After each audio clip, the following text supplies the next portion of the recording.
Welcome to another episode of You Suck. I am your host, VladV. And I'm Joey.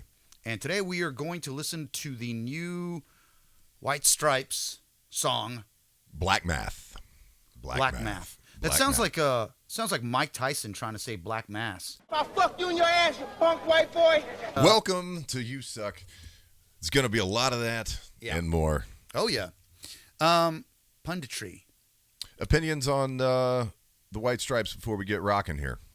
My opinion is that they're really hooky. Yep. I like some of their stuff despite myself. It's really spoon-fed candy for dinner. You know what I mean? That's what I feel like it is. It's just, oh, you want candy for dinner? Here you go, whatever. Here's fucking every day is Halloween. You know, just eat till you throw up. I always kind of felt like he was the sort of anti-hero of the, what was it, mid-2000s? Mm-hmm. You know, because that was sort of... He's kind of the guy that shows off by doing it bad really good. Yeah, and I think that period of music kind of needed the White Stripes because everything was becoming so plastic. I also think that they maybe were overly praised for it. Right. Genius was getting thrown around a lot.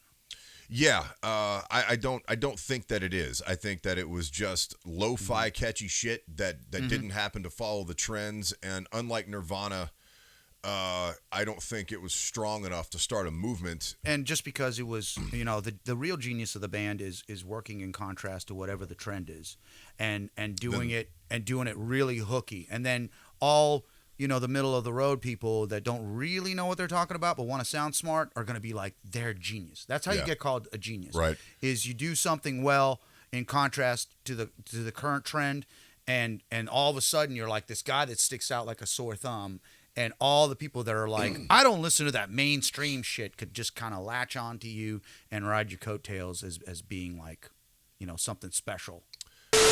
A lot of times I don't like a band because of their fans, not because of the band, because I don't want to be associated. You know, it's the Dave Matthews paradox is what I call it. Tool. Tool. Yeah. A lot of. I feel like they named that band ironically, by the way. They're like, you're a tool, and you're a tool, and you're a tool. No, man. Kind of like when Nine Inch Nails called their fans pigs. It's because we don't pay attention to the Masonic, you know, the Knights Templar and their teachings while we listen to Tool. That's the problem. Is that the problem? Yep. Am I not listening to it like that? You can see it on a money pyramid with an IILLUMINATI. I like that they really kind of mastered that digital sound with that analog feel of imperfection, and not everything's auto-tuned. It's made to be ugly and have warts. Yeah. You know what I mean? Yeah. And music fucking needs that because it's so characterless and it's so soulless. It's this transhumanist pile of digital shit when everything is perfect. There's nothing, you know, when you listen to a song over and over again, it's fine if it's absolutely immaculate, if you're just trying to get the surface people. But if you're really trying to get fans that are going to stick with you into your next, you know, into your career, into the second album, third album, fourth album, they're going to be listening to songs over and over and over. And that little fucking millisecond when you went flat in the second chorus, when you didn't do what you did in the first chorus, that's going to mean something to them. It adds depth to your music. Yep. And when you just paste the same fucking chorus from the first chorus to the second chorus and it sounds the same, people that are listening to your music over and over and over again are going to notice that.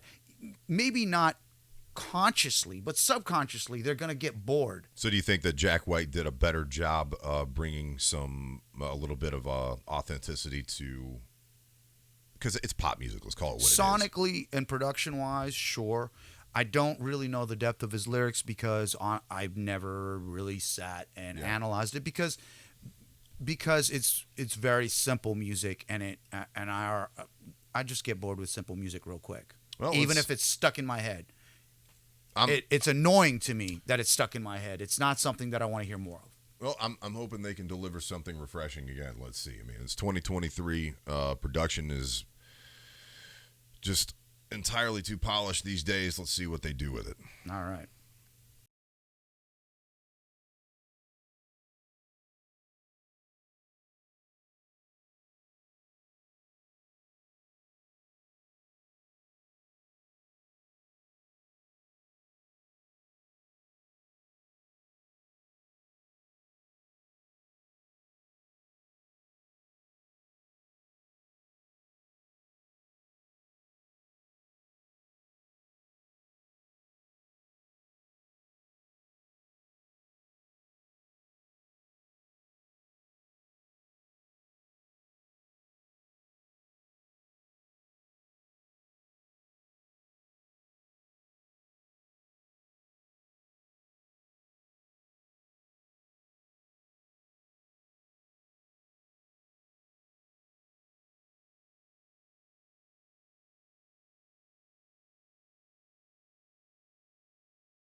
That was bad. I'm glad they did transition though, because the first part of the song is such a just up tempo blues garage rock throwaway that I was getting really disappointed in it. I mean, it's just I mean, god damn, how many times do we have to hear that same vocal line and delivery and all that shit again? Then the tempo change, and that was actually kind of cool. I wish they had stayed there or gone somewhere else, because going back to the first part of the song is just going to be super fucking boring. What I like about it is that it doesn't sound like anything else. That's always a plus. It's, production wise, they're doing this contrast of kind of like a Zeppelin-y, and I hesitate to compare her to Bonham at all, because she's so in front of the one, behind the one, like she's fucking. It drives me crazy. Like the imperfection thing is cool, but she's. You know why it works is because there is no bass player, so the rhythm section is it's not really nailed down, and it adds. It's fucking distracting. It is distracting, but when you've got guitar riffs that you've heard 1,000 times, vocal lines that you've heard 1,000 times, it's really boring. And the fact that she's kind of all over the place with the rhythm or whatever, man, and it's super minimalist on the drums. It actually makes it like I found myself being entertained by the drums and completely put to sleep by the rest of it. It's surprising to me that after all these gigs that they've done, they played all these festivals, they played all these shows, they're huge. It's surprising to me that she hasn't gotten better. I'm not noticing any improvement. She's still as bad as she ever was. Man, it's just like, dude, it's like that fucking same as it ever was. Jonah Hill lost weight. Now nobody wants to put him in movies because he's not funny anymore. Jonah Mountain. Had she gotten better, I don't think I would be as entertained. I mean, sure. But again, just like the last video we reviewed of Theory of a Dead Man, it's funny not trying to be funny. And that's not. I don't feel like from their end that's a positive. From our end, sure, because it keeps me from getting mad at how bad the song is. But and I'm not saying the song is really that bad. What I was going to say about comparing her to Bonham before I kind of went off on a tangent. No, I did that. Is that they have that big boomy room sound. and they're contrasting it production-wise with this little tiny trebly. He's like, I'm a little mouse singing in the room with this. Yeah, thing. I don't like the way they've got. I don't like it. I like that it's different. I like that they're not afraid to experiment and do different things. But he does that trebly kind of sound, or renditions of that trebly, abrasive kind of sound. Dimebag liked doing that, where he'd be like, I'm going to make the most obnoxious fucking sound, and then we'll EQ it so it's not, you know what I mean? But it's still really obnoxious with feedback, with whammy pedals and everything like that. And that's what he kind of does. That's what Jack White, that's his name, right? No. Is Jack Black his brother? Jack Black, Jack White, we're like two sides of the same coin. We should start a band. What do you say, Jack White? I get what he's doing. I get production-wise, the tongue-in-cheek, like nod and a wink, that we're doing something that you're not allowed to do or you're not supposed to do. I like it when people play with those things. I think that when the bridge hit, he should have gone full voice, which would have opened up everything. With it halftime, with it kind of changing the feel of the song. Yeah. He shouldn't have kept it the exact same. And the way they went back into the main riff literally sounded like, when you cut paste apart and you don't quite get it on the one, which, I mean, with her playing, it's already happening, but you don't quite get it. And you can feel the cut paste because the transition wasn't fluid. It was mucked up. That's what that sounded like. There was no, and I don't know what they should have done there. I don't know if they should have gone like a little 4-count pause. In a 4-count pause with the let's do the acoustic. Right.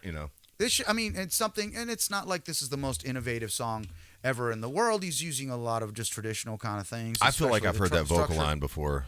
Well,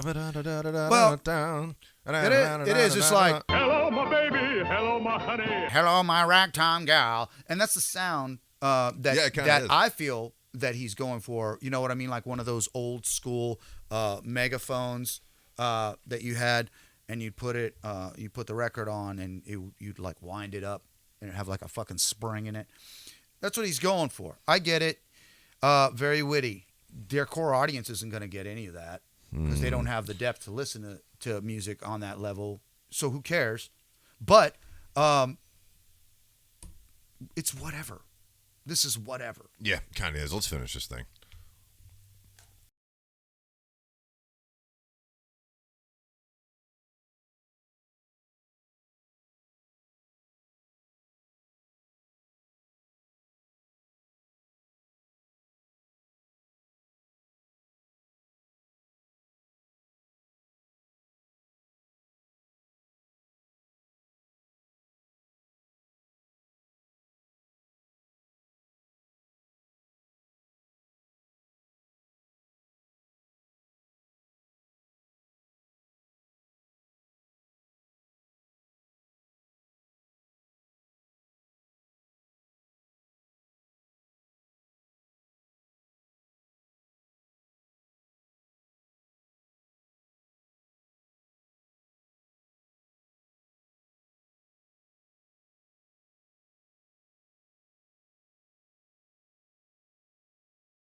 All right, the drumming was my favorite part of this song. I'm just going to go ahead and say it. I think the guitar riffs were kind of neat. There was some, I think there was some piss and vinegar behind them, which works for this style of music. But I think vocally, it was absolutely mailed in. It was very, very predictable. Cadence. I mean, the vocal delivery was fine, but I don't know, man. It's just, I've heard it 1,000 times. You know what I really don't like about production is that when you hear the band live, it doesn't sound like that. Maybe some bands are trying to go for that, so they're giving their audience diversity or a diverse version of themselves. But I want to hear the recording of the band sound pretty close to like the ideal version of what they would sound like live. That's what I would like. That's my favorite production, is if you listen to Core, which we bring up a lot, Core, right? That album has a live sound. When I went to see them live, It does, yeah. it sounded like the fucking album, and it took it to another level. I had goosebumps the entire show. When I hear a song like this, where there's a big room sound and this little tiny mouse in my pocket vocal the entire way, that's not something because of the acoustics of a stadium, the acoustics of an amphitheater, the acoustics of a big club.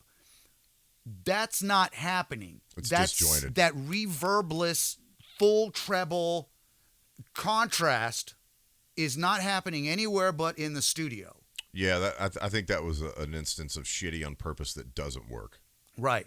And there's a lot of that. And even if it did work, I'm going to be let down to some degree as a fan. Most likely I'm going to be let down because it doesn't sound, and I won't be able to put my finger on it because I won't have the vocabulary or the knowledge of the instruments and acoustics and all of that, and resonant frequencies with the bass, or they don't have a bass player, but with instruments resonating with the room or resonating with your chest when they hit a certain frequency. You're not going to understand why it doesn't sound right, but you're going to feel like you got ripped off.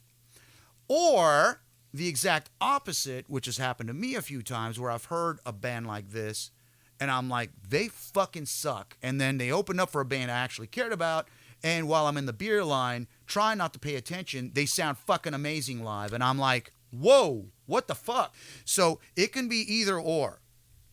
I think it's important to find the fucking sweet spot so that you can play these songs live and not have such a huge contrast in one direction or the other, where your audience listens to you live and they're like, this isn't what's on the what I'm hearing on the album. It's not translating. Agreed.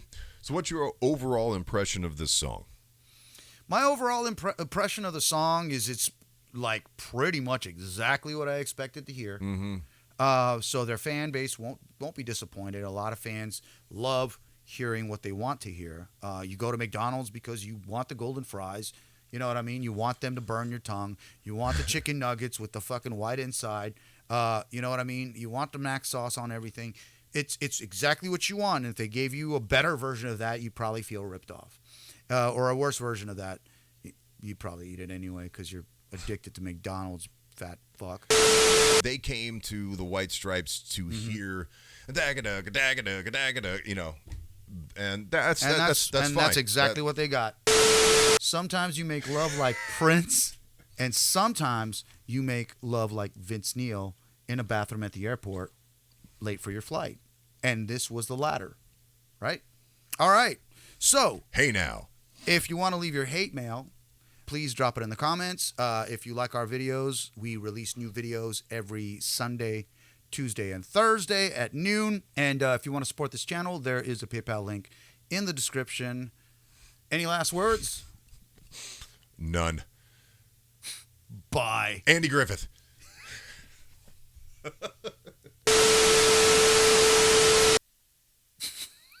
Did you just play 4D chess on me? Yes. Whoa. Bang. Stop. Your AAA member. Ozempic for when you're fat and lazy. Sometimes you make love like who am I trying to think of? Juice Newton? No. Andy Griffith? No. Prince. Where's this on the record? I'm going to give you an example of that right now. You're going to have no fucking idea who this is, but I don't care. It's a band called Weed Eater.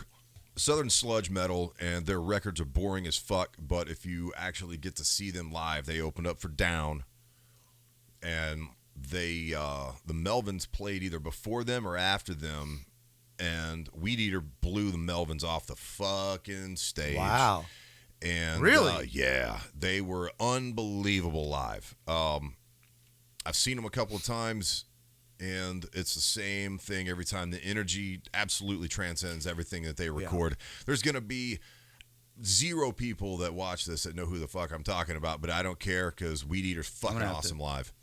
But it doesn't translate. And No. a lot of times, that's what, to bring up Pantera as the prime example, is their last album sonically didn't deliver for me. And I couldn't get into it because they didn't use Terry Date as the producer, which is like the fifth member, in my opinion, of Pantera. Yeah. So on the 20th anniversary, I actually text Joey, and on the 20th anniversary of Reinventing the Steel, which is the album we're talking about, Terry Date actually remastered it and made it sound like a fucking Pantera album. Yeah. And both Joey and I were like, holy shit. There it is. There it is. Now, all of a sudden, that energy that you see when you see Pantera live is translated on the album, and all things are right with the world again.